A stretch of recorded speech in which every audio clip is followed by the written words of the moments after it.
Daf Ayin Tes Amid Aleph will begin Ayin Ches Amid Beis, 5 lines from the bottom. We saw the brisa that brought down the machlokes between the Chacham and Rabbi Yehuda. If a person takes out a shtar chayev, a loan document, it's a loan document that until it was paid off. Before it was paid off, then we say that he's chayev. Mishapara, when it was paid up already, then he's palter. The Chacham says palter because he has no use for it.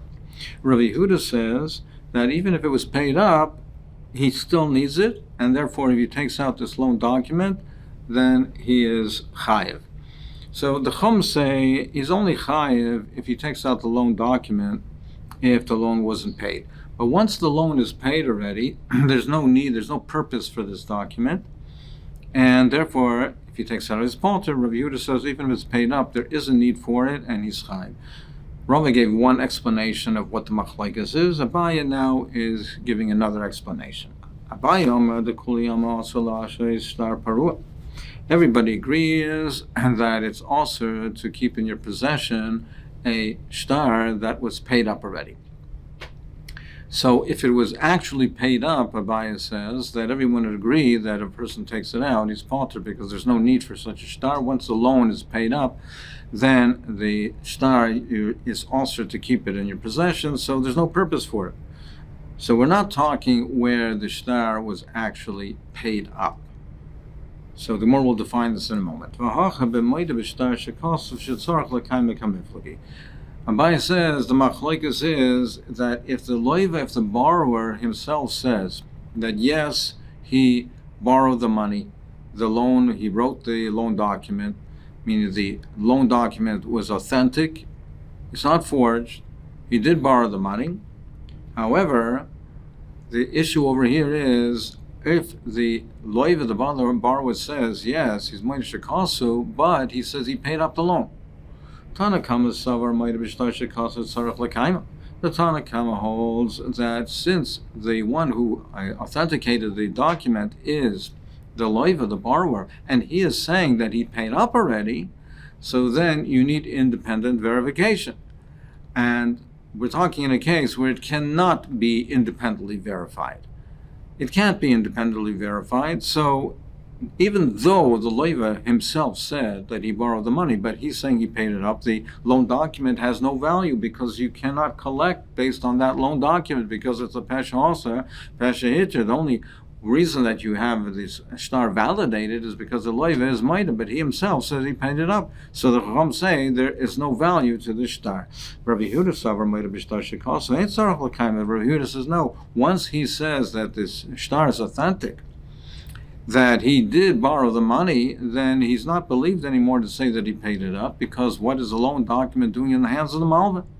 So therefore, he is not believed to say that he paid it up, and therefore, Rabbi Yehuda says there is still value to this loan document because now the malvin can collect with it. It's an authenticated shtar, he can collect with it, so if he takes it out, he's chayev. What does it mean? So literally means it was paid off or not paid off. But according to this explanation, we're talking where it was not paid up. What it means, therefore, is what it means is not whether it was paid up in fact or not. It means if the loiva said that he paid it up, then the Chacham say there's no value to it. If he loy parati, if the loiva is moida that he did not pay up the loan, then the loan has document. But if he says that he paid it up, the Chachamim say that the shtar has no validity because the only way it's authenticated is through the loiva, and he's saying he's paid it up. And Rabbi Yehuda says that no. Rabbi Yehuda says that even if he says that parati, Rabbi Yehuda says that nevertheless you can still collect with that shtar. So af mishapara, not that he literally paid up, meaning af when the loiva says he declares parati, still Rabbi Yehuda says that he's not believed with that, and therefore the shtar can be collected with it, and therefore if The Malva took out the shtar, he's chayiv. Rav Amar, Rav gives another teretz. Rav Amar, the Kuli Alma, Moed B'Shtar Shekasu, Shetzarach L'Kaima. Rav says that everybody agrees, Moed B'Shtar Shekasu, that you do have to be Mekayim the shtar. The case that we're talking about over here is literally, as the words are literally, Achipora, and whether he paid it up or didn't pay it up. So here in the case, the Machlokes is talking where the shtar was paid up, the loiva paid up. And now, so the question is there any value for this loan document? The loiva already paid up. And as Rashi explains, everyone agrees that it is also to keep a paid up shtar because it might fall in the wrong hands. So the question over here is, once the shtar has been paid up, is there any value in the shtar? The Tanakama holds you write a receipt. Therefore, if the Malva takes out this loan document, once it's paid up already, he's potur because there's no value in it. And he doesn't need it to return to the loiva because he will write a receipt for the loiva paid up. So there's no value in the loan document. However, Rabbi Yehuda says we don't write a receipt. We don't put an obligation on the borrower to keep the receipt and retain the receipt. And therefore, we say to the Malva, you must return the loan document. If you don't return the loan document to the loiva, he can demand his money back. You have to return the loan document to the borrower so that the loan will not be collected again. And therefore, Rabbi Yehuda says, even if the loan is paid up, but the Malva needs that loan document because he must return it to the loiva, otherwise the loiva can demand his money back. So that's why Rabbi Yehuda says that even if the loan has been paid up, there's still value in the loan document, and if the Malva takes it out on Shabbos, he's chayiv. Ravashi says a different approach. He says, Ravashi says what we're talking about over here is the one taking it out is not the Malva. It's not the lender, it's the borrower, it's the loiva. And the loiva, Rabbi Yehuda says, it has a benefit to him because he wants to show other lenders that, look, I paid up my loans. He wants to use it to demonstrate, to use it as proof that he can show it to other lenders and show, look, I'm a person that pays up my loans. I pay up my debts. So therefore, Rabbi Yehuda says, even if the loan is paid up, and even though normally we would say that once a loan is paid up, the lawyer would not want to keep a loan document lying around because it might fall into the hands of the Malva and might be able to collect again. However, in this situation, we say that if the person is a person who borrows money and he wants to show to his creditors, the potential lenders, that he is a trustworthy person and he pays up his debt, it does have value. So the Chum say, no, once he paid up his debt, and you don't keep loan documents lying around because it might fall into the hands of the Malva, it might fall into the wrong hands, so there's no purpose that you destroy it. Rabbi Yehuda says this person wants to show other people that he's a trustworthy person and he pays up his loans. It does have value to the loiva, and therefore if the loiva takes it out, he will be chayav. Yeah, the Mishnah said, what is the shear for ore, for skins? What is the shear for taking out ore? It's not like we learned in the Mishnah. Or the size, the value, the minimum value of ore is to be able to write a kameh on it, to write an amulet. And if you work the leather to tan it, to treat it, what is the shear of the skin that you're chayiv for? It says no difference. It's the same shear. It's the amount of ore that you can write an amulet on, a kameh on it. If a person is ma'abed that size of ore, he treats it, he tans it, he's higher for being ma'abed. If it's talking about that it's the ore, that you're going to treat it, it's not treated yet, but it's or that it's going to be treated, He says that it's no difference. There's no difference on it. Uminat Tamra, what's my right that we don't make a distinction? Kiristan, we learned Hamalaben, if a person bleaches the wool, Venapets, he untangles it. By Tzeveh, he dyes it. But Taivari spins the threads. Shiura, Kamali Rokavasit, Kafel. That is the size of the thread that we're talking about, is the distance between the index and the middle finger, twice that space, twice that size between the distance between the two fingers. And weaving is but you see that we don't make a distinction between something that has to be still processed and something which doesn't have to be processed any further. We see by the threads that it's the shear is threads that are going to be spun into threads that is the same shear as the spinning of the threads. Threads that you're going to now ultimately going to make them into threads, you're going to twist them and spin them into threads. So treating it, Melaben and Menafes and Teveya is the same shear as Teveya. Here also, since the ore is going to be treated, shear can move it. It's the same shear as treating the ore, as tanning the ore. The same shear as the ore that's going to be treated is the shear of tanning the ore. So the shear of chashivas of the ore is, we say, you're tanning that piece of ore, the size to write a kameya. That's a chosh of a piece of ore. If a person's ma'avid it, that's the shear. Carrying out is a leather that's going to be treated is the same shear, is the same shear of chashivas as tanning, as being ma'avid that ore itself. What about ore that is not going to be treated? It's not, the purpose is not, you're not going to be treating it. He says there's no difference. Also no difference. The shear of chashivas for ore is the amount of ore that to write a command. You're telling me that there's no difference if it's tanned or not tanned. If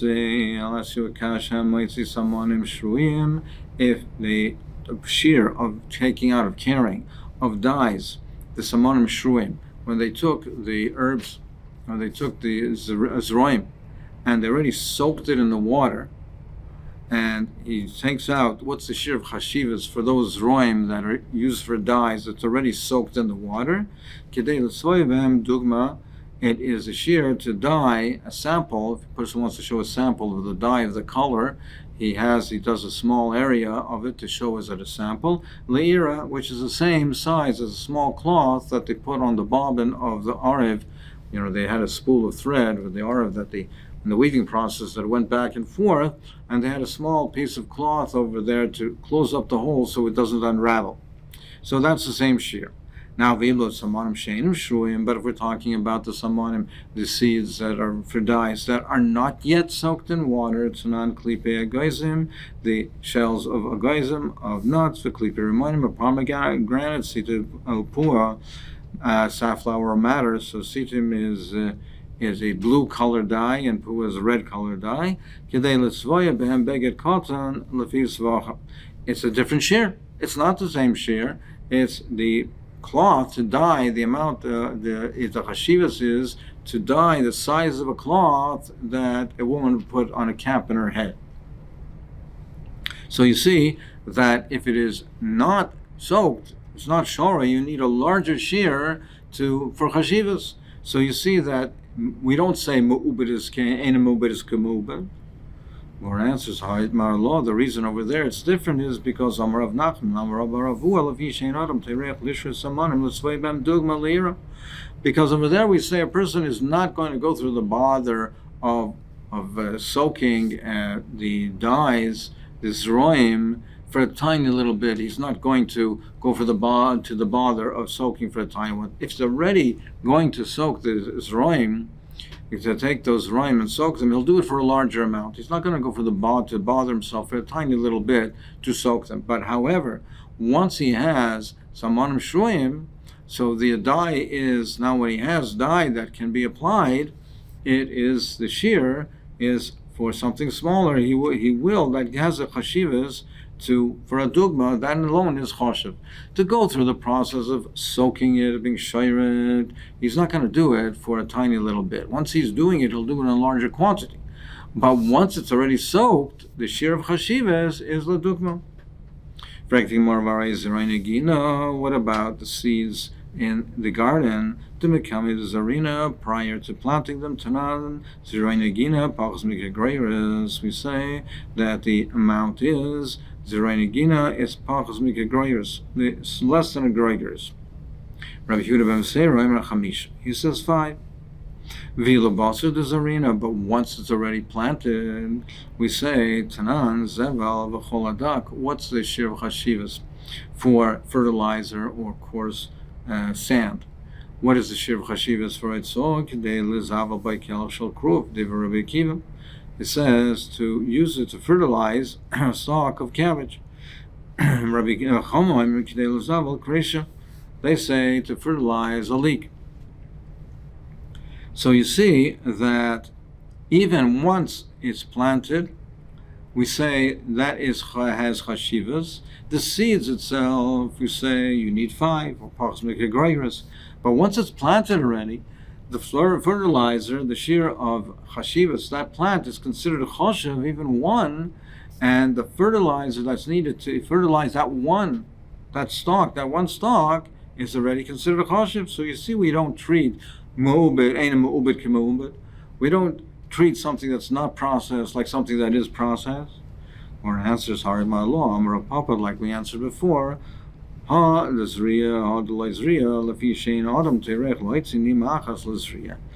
say the difference over there is because a person is not going to take out one seed to plant. Once he's planting already, he's going to do more than one. He doesn't plant one at a time. He's not going to do the whole effort to go out and take out one seed to plant. But once a seed is planted, one seed is choshev. It's just that he's not going to go through the bother. Once he's doing it already, he'll do more than one. So therefore, the shir of haitzah for the zroim is more than one. But once it's planted, one sapling, one stalk is choshev. More a similar kash right. What about it? Before you need it, before you need the mortar, Tanya Chachamim L'Rav Shimon v'Maitzi Sheifchan L'Shus Rabim Shishram B'Revias. That the amount of wastewater that has choshev is that it's revias, because that's what you will need. That's what you need to knead the tit. What is the purpose for this wastewater? You use it for kneading the tit. So we say that if it's not been kneaded, then it has to be the amount of tit that is choshev is that the amount that you would mix with a revius of water, which is not an insignificant shear. It's the amount that you would mix with a revius of water to make the end result, the kneaded tit. Now, once it's already been kneaded, Tanya tit kedei lasas ban pikor. We say over there that it's the amount to make the rim on the opening of the smelter, the crucible. They make a rim around it where they would put the billow in it to fan the fire, which is a much smaller shear than the amount of tit that you would mix in with a revius of water. Also, Nami, the Gemara answers,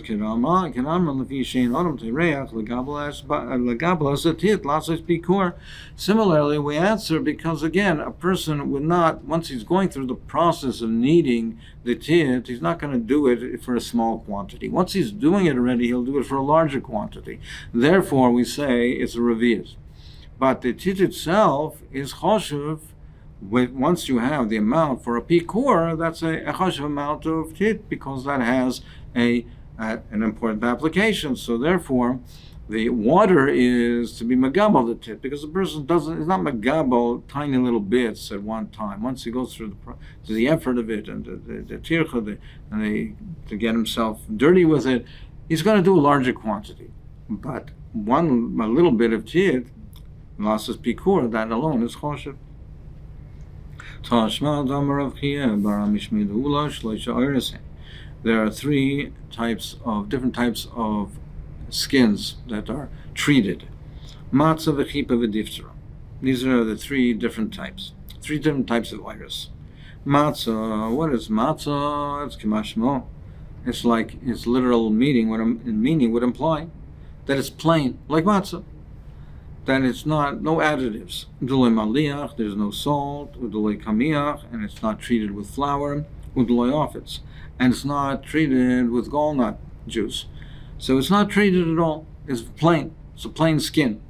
V'kama shiura, and what's the shear for it? So for that, Tani Rav Shmuel, Barav Yehuda, K'dei Latzur, Boy Mishkala, is to wrap a weight, to use as a wrapper for a weight. So Bishkalas Katana, a small weight. V'kama Amarabai, Riva, the Riva Pumadisa is a quarter of the Pumadisa measurement. So to use it as a wrapping, the weights would get eroded, rubbed out, and lose their weight. So therefore they used to protect it and wrap it in ore. Chipa, what is chipa? Is the maliyah. It is salted, but it's not treated with flour or gallnut juice. The shiura, what's the shir of chad shivas for this type of ore? Kesnan or kidei lasa is kemiyah. On that, it's what it's mentioned, what we learned, that ore is kidei lasa is kemiyah, to write on it a kemiyah. Diphthera, what is diphthera? Is the maliyah of kamiach of the loyofitz. At where it's maliyah, v'kamiach, but it's just missing the ofitz. V'kama shiura, what is the shir? K'dei lichtav lo v'saget. To write a get on it. So we see that the treated and the untreated is not the same. You're saying that she'ena mubed is k'mahubed, that it's all the same, that or that's going to be treated or not, it's all the same. Now here we see that it's not the same. We see that if it's not treated, it's to use it as a wrapper for the weights. If it is treated, it's k'dei lichtav l'get, enough to write a get on it. But if it's untreated, it's to use it to wrap as a wrapper for the weights. So we see it's not the same. The river of the Pumbedisa, and that's the shear of the wrapper. The more answers also over there it's different. Over there it's talking where the ore has been skinned and it's moist. So over there it's not oimed to be ma'abeded. We're talking where you have ore that could be treated. It could be treated. So there we say the shear is whether he's going to treat it or not treat it, whether he's going to be ma'abed or not ma'abed, the shear is the same, because it's ore that could be treated. But here we're talking where it's locked. It's just been skinned. It can't be treated in this stage.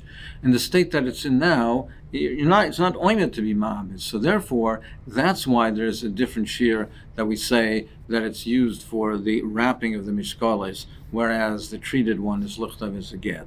But when we say we're talking over where it's something that could be treated, then even if he's not treating it, then we say the shear is the same. The Gemara asks further about Hatzana, and we learned in the Mishnah habeged shleish al shleish. A beged, the cloth, to be makabel tuma, the tuma of a medrash. For instance, if Zav rests on it, put his weight on it, to be makabel that type of tuma, it has to have a minimum size of 3 by 3 tvachim. So a beged shleish al shleish medrash. Asak, if the material is made out of goat's hair, which are coarse, it's dalet al dalet. You need a larger shear. It has to be 4 by 4. You need dalet al dalet for chashivas. Or you see the or is hay al hay is 5 by 5. Amapitz, if it's a mat made out of reeds, it's vav al vav, it's 6 by 6 tvachim. Bein lemedris, this is whether it's tumas medris, bein lemeis, or it's tumas meis. Utani lava beged vasak vaor kishiur l'tuma kach shiur lohoid. So we say that same shiur that is for tuma is for hoid. So we see a chilik. We see over here that if we're talking about where it's not mu'ubed, it's 5 by 5.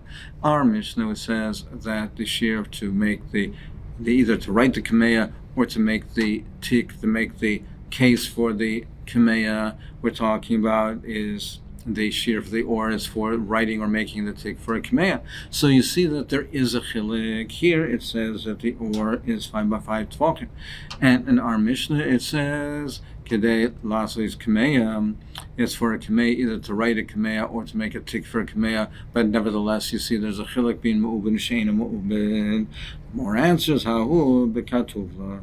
That's talking about a kartufla. No, that's talking about skins that are not going to be mu'ubed. It's talking where it's boiled, it's hard, it's used as furniture, to sit on, these types of things. That's what it's used for. So it's ein roya, it's not oimed to be mu'ubed, so therefore there is a chiluk in the shear. But however, it's talking about or, which could be mu'ubed, then there's no chiluk. Rav Nachman holds there's no chiluk if it's mu'ubed or ain't mu'ubed, as long as it could be mu'ubed. This over here, the Mishnah is talking about, the or that's talking about is where it's hardened, it's going to be used for furniture, it's not going to be mu'ubed, it's not royal to be mu'ubed, so therefore the shear is something different, it's 5 by 5 tefachim.